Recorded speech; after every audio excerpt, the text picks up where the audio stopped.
Oi, pessoal. Eu sou Érico San Juan e este é o Ilustre Podcast.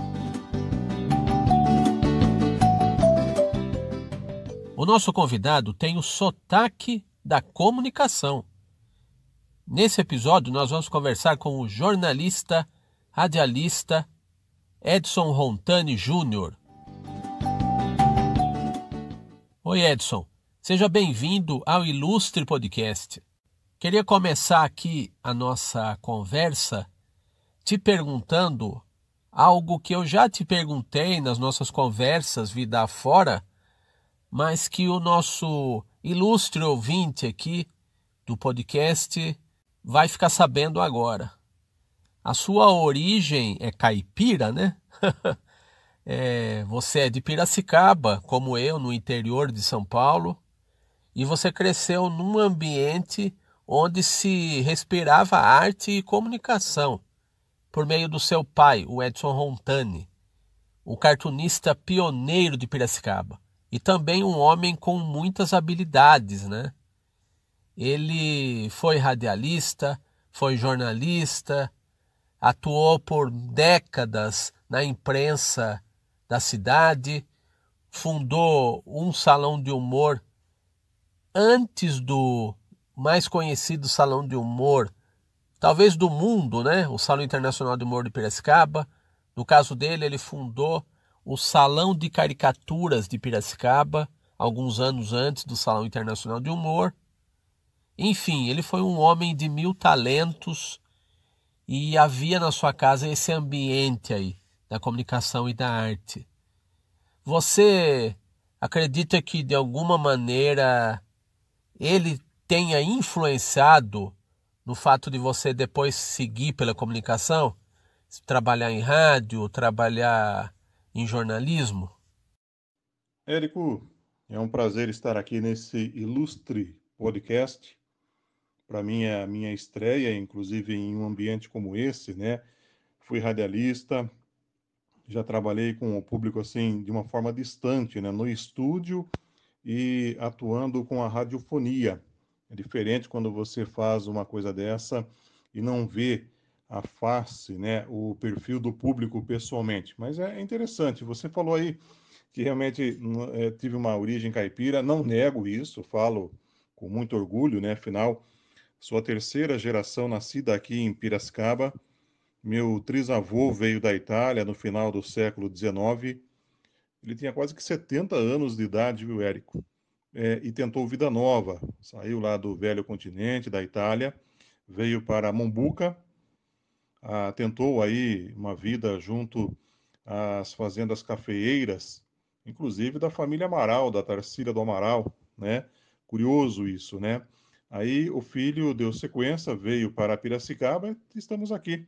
A terceira geração, inclusive, dos dois lados, do pai e da mãe, de italianos e piracicabanos da gema mesmo, né?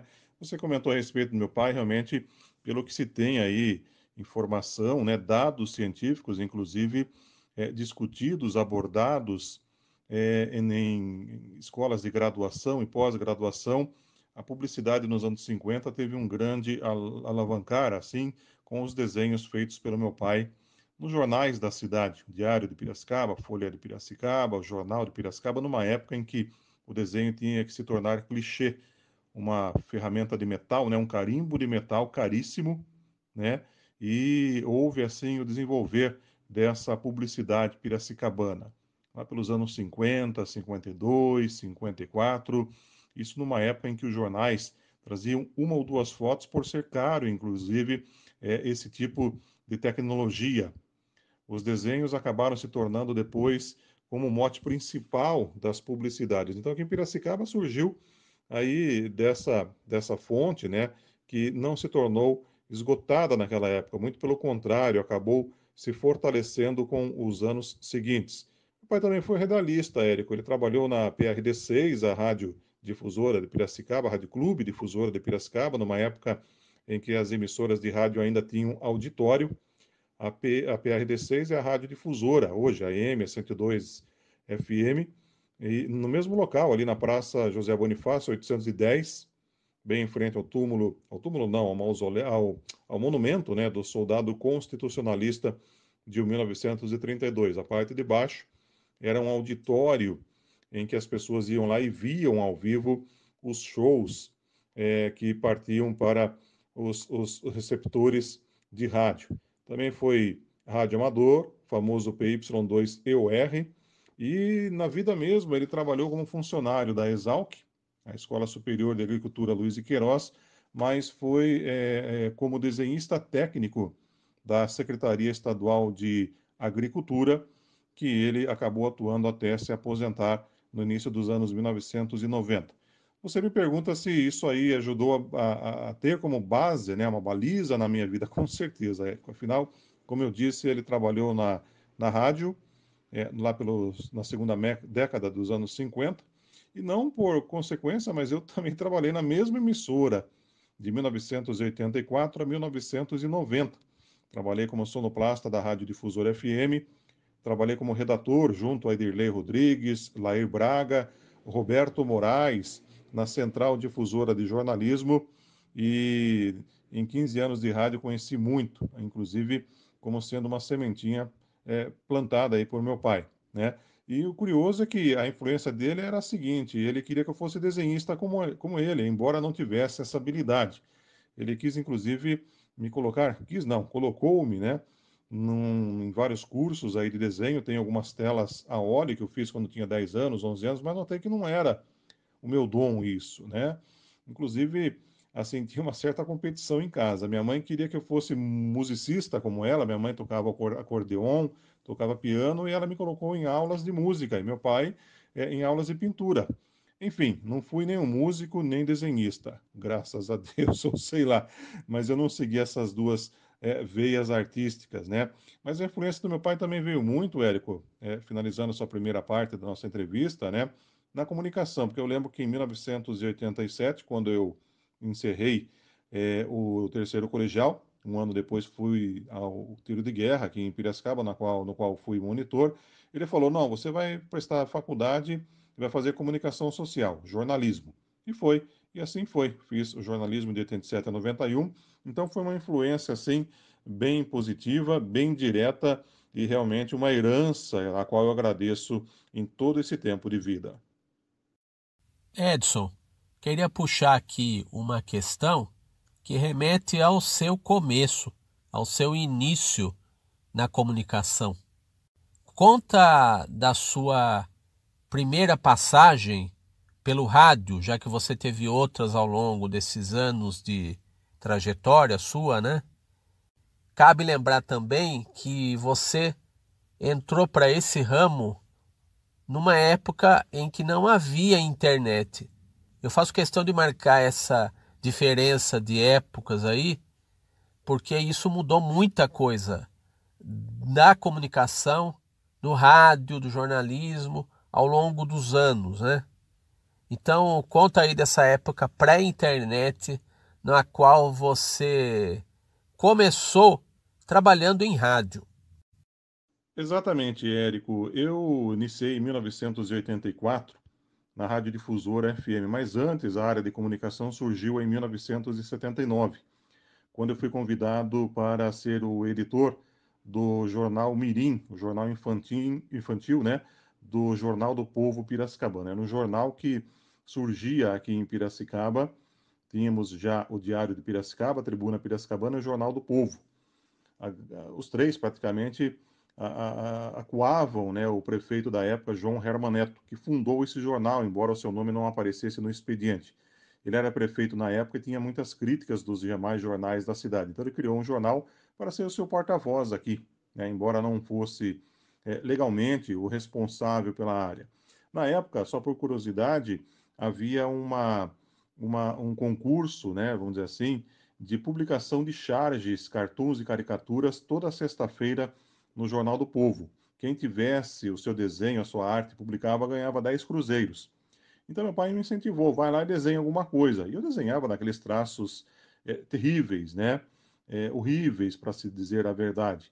E um dia foi publicado e eu ganhei os 10 cruzeiros. Aí fui contente de buscar os 10 cruzeiros, gastar com os primos aí nas lojas, nos fliperamas da época, né, que tínhamos aqui na Praça José Bonifácio, né? E nessa época eu trabalhei inclusive com pessoas como Paulo Marcum, ele que foi o presidente da Fundação Padre Anchieta, que mantém a TV Cultura. Trabalhei com o Walter Puga Júnior, também um famoso jornalista aqui em Piracicaba nos anos 80, e o Cristiano Dil Neto, que é fotógrafo e ainda hoje está aí na ativa através da Gazeta de Piracicaba. Em 1984, eu entrei para a Rádio Difusora, onde fiquei até janeiro de 1990.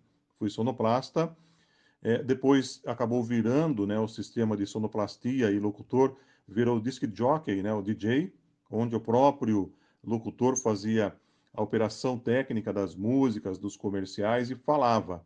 Aí acabou se dispensando, né, naturalmente, o papel do sonoplasta. De forma que aí me passaram para a Central Difusora de Jornalismo. Lá eu trabalhei ao lado do Gerson Mendes, que veio um ano após eu entrar na Rádio Difusora, em 1985. João Salvador, que foi discotecário por mais de 30 anos na Rádio Difusora. Chilmar Ulisses.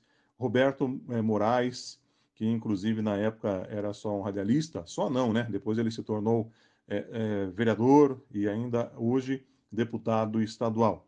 Trabalhei também, só para se ter curiosidade, ao lado de Antônio Carlos de Mendes Tami, que na época era radialista e professor. Aí depois ele acabou se elegendo prefeito de Piracicaba e por vários mandatos foi deputado federal.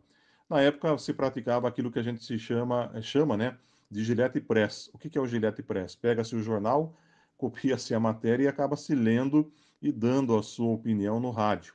Na época não tínhamos internet. Era comum a gente pegar um rádio de potência boa, né? Transglobe, inclusive, que era o famoso nas redações de rádios, para ouvir o quê? A Rádio Jovem Pan de São Paulo, que sempre foi, ainda hoje é, uma emissora ímpar e exemplar nas informações. Acontecia algo em São Paulo, em Brasília, eles noticiavam e a gente passava essa informação para Piracicaba. Olha, hoje faleceu tal autor, né? Tal ator. E assim a gente transcrevia a própria redação e acabava lendo no rádio. Me lembro que na época, inclusive, quando morreu Tancredo Neves, nós fazíamos esse sistema, né? Ouvindo, inclusive, os relatos, os relatórios, as divulgações lá do Dr. Pinotti, que era o responsável pela equipe médica do Tancredo Neves. Me lembro até que, inclusive, ele faleceu no início da noite, acho que dia 20 de abril, se eu não me engano, de 84, 85, e nós estávamos lá para dar as notícias. Então, assim, era uma época bem diferente, realmente é, uma exploração a ser feita, tá? Principalmente quando as notícias vinham de outras cidades. Aqui em Piracicaba, tínhamos também, como ainda hoje, a busca do próprio ouvinte, né? Estou com um problema no meu bairro. Ele acabava aparecendo por lá. Porém, na época, nós não tínhamos, como temos hoje, gravações em MP3, a transposição de dados através da internet. E a gravação telefônica também não era tão eficiente assim, de forma que muitas entrevistas eram pessoais, né? A pessoa ia até a emissora de rádio e fazia a sua gravação. Foi uma época de se explorar, de garimpar a informação, a notícia, numa época, inclusive, que o rádio tinha uma credibilidade muito maior do que essa que nós temos hoje.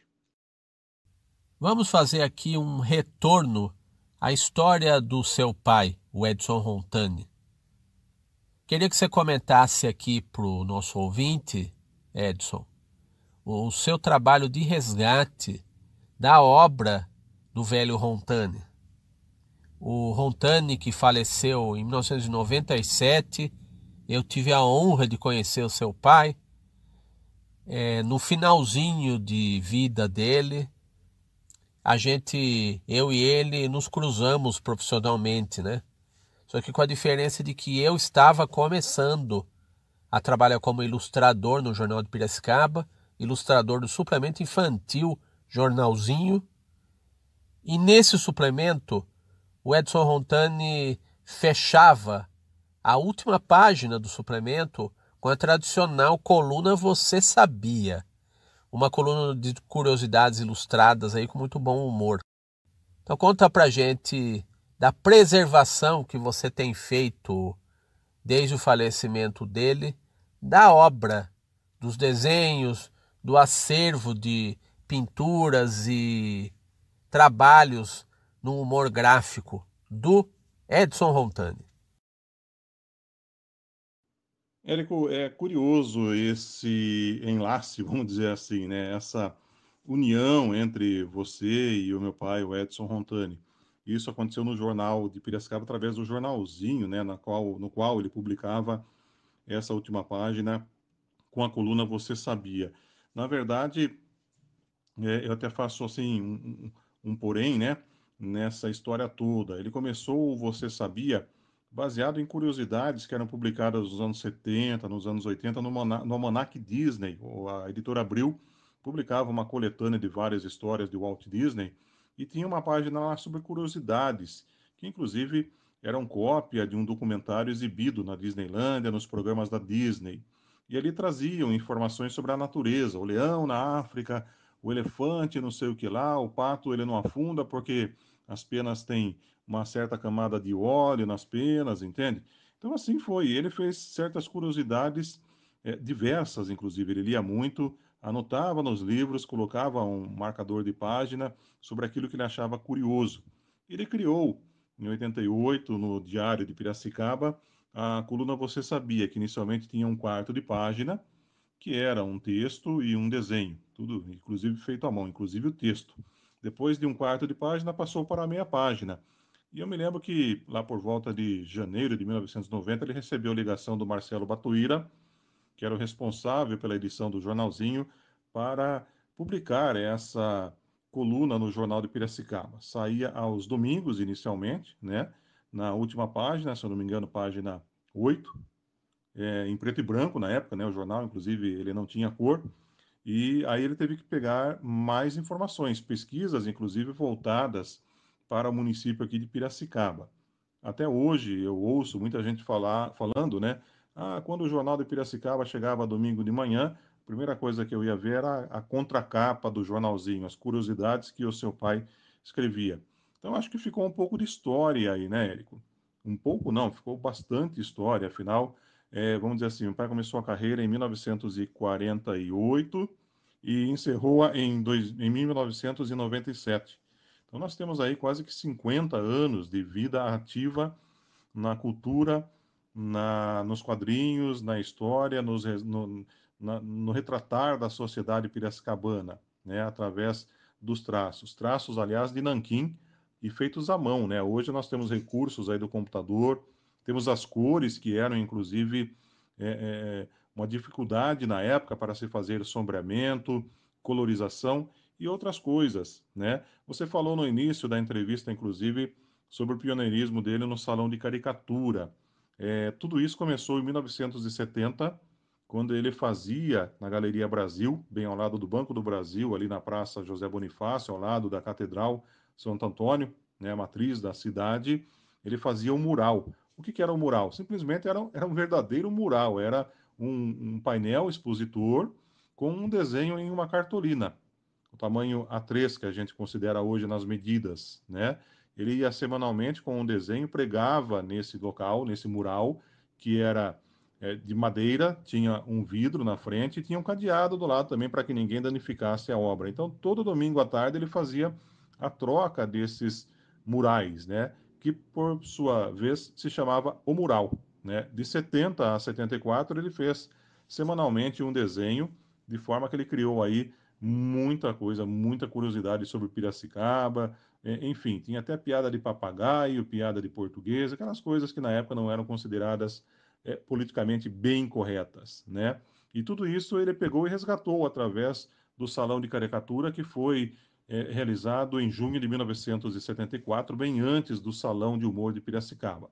Ele fez isso de 74 a 76, 3 anos seguidos, junto a Renato Wagner, junto a Rudinei Bassetti, fez também uma paralela do Belmonte, que nos anos 30, na Folha de São Paulo, desenhou aí várias partes da história mundial, né, como a Segunda Guerra Mundial, a crise na Europa e assim por diante, né?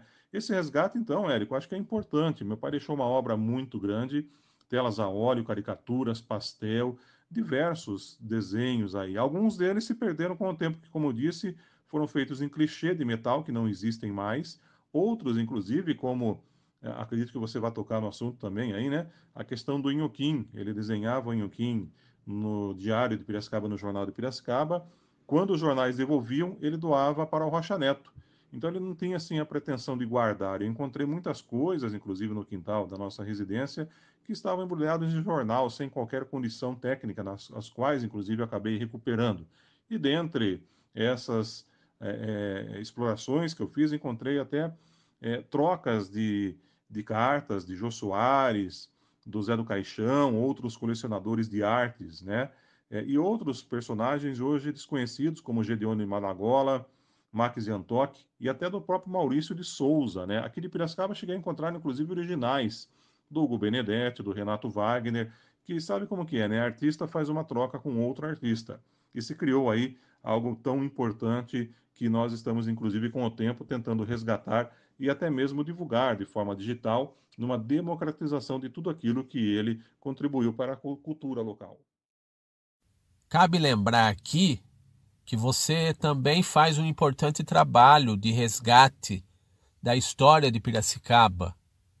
Você tem feito no Instagram, ou um Instagram chamado Antiga Piracicaba, e também preservar a memória da Revolução de 32 do estado de São Paulo.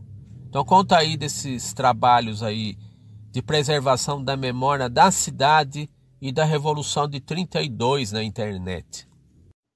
Érico, tá aí mais uma resposta em cima do que você falou inicialmente. Qual foi a influência do meu pai? Na verdade, tudo isso também acabou motivando. Eu tinha em casa, na verdade, só para você ter noção, vou fazer um apanhado geral aí sobre como foi o passado, né?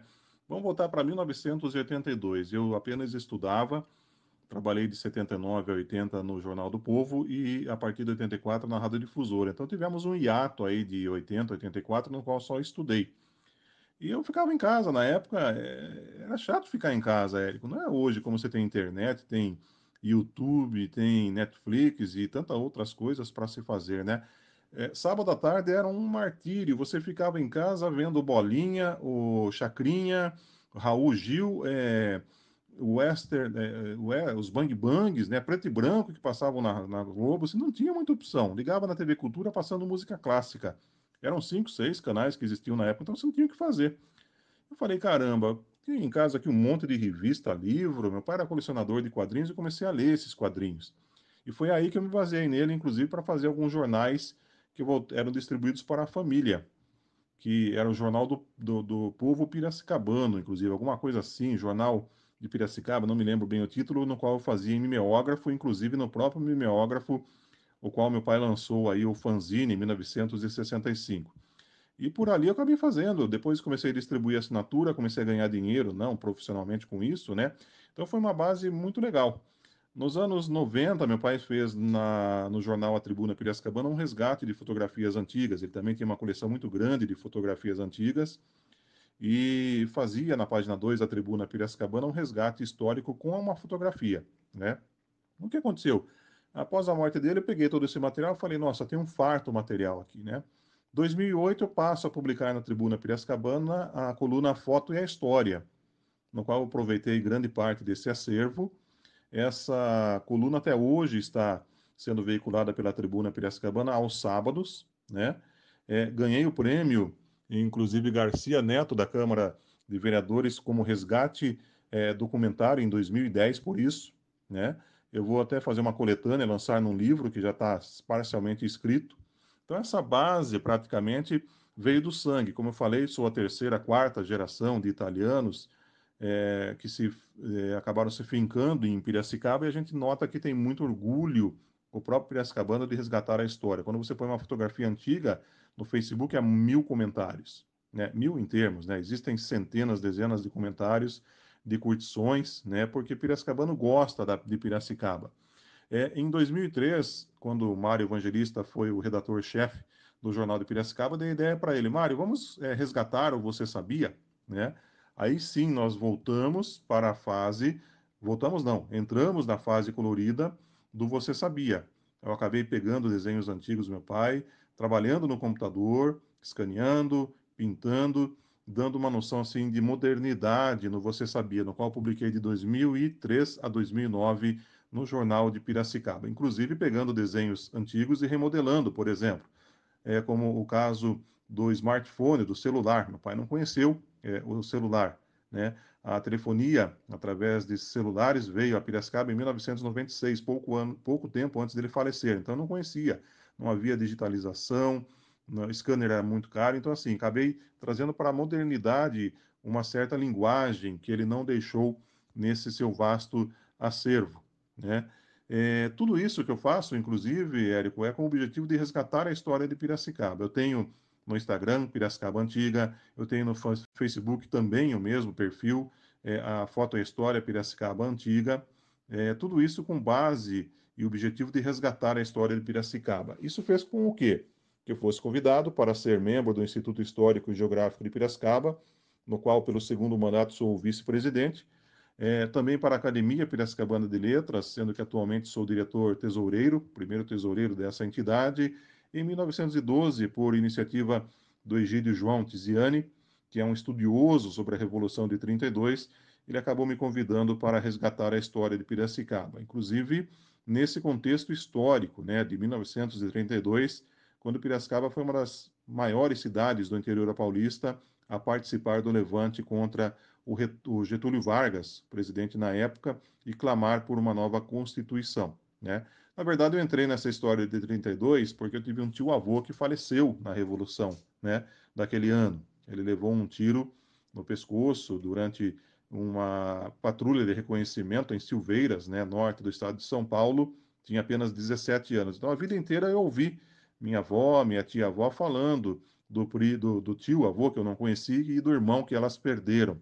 Essa história me trouxe assim um conhecimento muito grande, que inclusive é tema do meu próximo livro, intitulado Cartas a Piracicaba, que eu deveria ter lançado ano passado, mas devido à pandemia acabamos adiando para esse ano. E como ainda tudo parece caminhar aí de forma isolada na sociedade, no distanciamento social, com eventos abertos, devo publicar esse livro no final do ano, com pretensão de lançar em 2022, quando vai se comemorar os 90 anos da Revolução de 1932. Então, uma data redonda, no qual eu pretendo resgatar aí mais uma vez, através de fotos, histórias e também depoimentos, essa parte tão importante do nosso município. E vamos chegando ao final de mais um episódio do Ilustre Podcast, Edson. O que você diria para a gente sobre o futuro do jornalismo, o futuro da comunicação, de uma forma mais abrangente, assim, principalmente nesses tempos de internet aqui, onde as relações de trabalho, as relações humanas, as relações de comunicação mesmo, né? Tanto na esfera profissional, na esfera pessoal, tem transformado o mundo, né? A internet que tem operado essa mudança, né? Para o bem e para o mal. Qual é o futuro do jornalismo e da comunicação, na sua visão? Érico, agora você me colocou numa saia justa, né? Não sei o que dizer, sinceramente.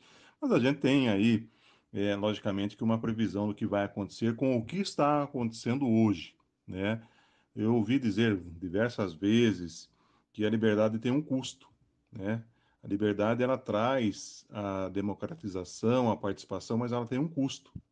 E tudo isso nós estamos vivendo hoje com as políticas que nós vemos aí no dia a dia da comunicação.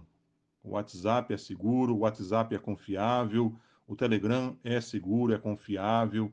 Nós vemos aí cada vez mais restrições nesses meios de comunicação, nesses veículos de comunicação, nesses mensageiros, né? Como, por exemplo, o que aconteceu na Índia, os linchamentos que tivemos causados pelas notícias do WhatsApp há meses atrás. Tivemos a Primavera Árabe em 2011, lembra?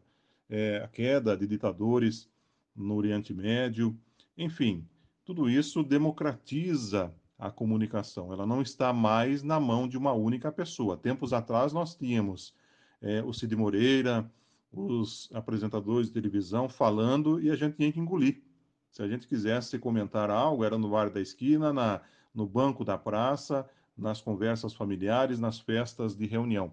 Claro que tudo isso mudou, mas ainda hoje vemos, por exemplo, o investimento da CNN aqui no Brasil através do canal CNN Brasil. Isso mostra que o jornalismo ele não está fadado ao esquecimento, ao falecimento. Estamos vivendo um período de mutação no qual a gente não sabe como que vai estar o cenário amanhã. Veja essa década passada, 2010, 2020, como mudou, né? Os jornais de Piracicaba, da cidade de Piracicaba, mudaram bastante. Houve uma fuga dos anunciantes, dos assinantes, né? Antes a gente pegava o jornal para se informar. Se informava como? Com notícias velhas que já tinham acontecido no dia anterior. Hoje a internet fala nesse exato momento o que está acontecendo na sua esquina, sem que você saia da sua casa. Então, assim, a democratização tem um custo para tudo isso. A liberdade também tem um custo para isso. Eu fiz uma especialização na Universidade Metodista de Piracicaba, na qual um dos estudos era que o último jornal impresso no mundo será lançado em 2042. Daqui 21 anos, estamos partindo para o fim. Será que essa previsão vai acontecer? É triste ver também que, por exemplo, a Unimep, que formou os últimos jornalistas de Piracicaba, toda a região, já não dá mais cursos de comunicação social já há 4, 5 anos, entende? Então, assim, a formação profissional ela acaba se perdendo nesse embasamento teórico. Não é necessário mais a graduação em comunicação social. O próprio presidente da República tornou não necessário mais essa formação do profissional através das escolas universitárias, tanto que existe hoje uma denominação de jornalista, através de medida provisória, recursos, e também o jornalista profissional. Cada um tem a sua divisão, mas todos são escritores, né? Todos são jornalistas, mensageiros e acabam dando o seu devido destaque àquilo que a gente trata como comunicação. A comunicação é muito importante, Érico. Quem tem o domínio da comunicação sabe que realmente tem um poder grande na mão. Tanto que quando países ditatoriais têm algum levante, como Myanmar recentemente, né, o que se faz? Primeiro se desliga o fio da tomada, o fio da comunicação, para não se saber o que está se passando no próprio quintal de casa, né? Isso tudo é um domínio que já não é de hoje. Ele sempre vai existir, sempre existiu. Aqui no Brasil tivemos na época do Getúlio Vargas, tivemos na época dos generais, da ditadura. Ainda hoje se tem, não é? A gente liga a TV Globo e vê. Segundo o consórcio de imprensa, tivemos hoje tantos falecimentos, tantos casos de Covid, né, da Covid, enquanto que não se usa mais a informação oficial do governo, né? É uma tendência que está aí para confrontar as informações. Então, assim, esse fato do jornalismo estar vencendo, estar sendo alvo desse desafio, não se tem uma perspectiva muito boa. Os profissionais também são poucos que acabam se envolvendo nessa área. Daqui a pouco nós não vamos ter mais profissional para trabalhar no jornal. Vamos ter a pessoa que simplesmente, não falo simplesmente, é uma forma de se dizer, né? Não é o sentido pejorativo. Tem o seu blog, tem a sua fanpage, né? Hoje nós notamos que, por exemplo, a informação ela está totalmente sendo ignorada, né? Não menosprezando, mas um cantor de funk, uma modelo, cria um canal no YouTube, no Instagram, tem 100 mil seguidores, né? Enquanto que a informação séria ela é tratada com menosprezo, né?